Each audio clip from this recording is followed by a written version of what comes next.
Hello everyone, welcome to the HardReset channel, and today I'm going to show you how to synchronize your KOBO Clara Colour e-reader with the cloud.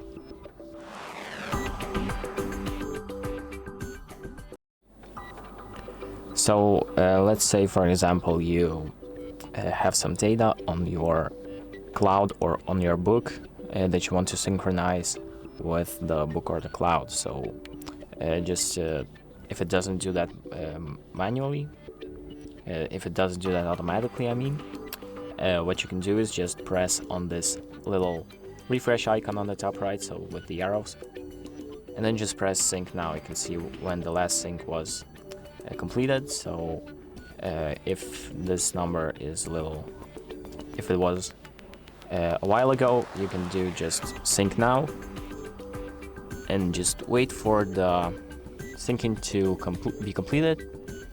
And there, as you can see, my sync has been completed, and now all of the data from the e-reader is on the cloud, or it has taken some new data from the cloud and uploaded it to the e-reader. So that's pretty much it.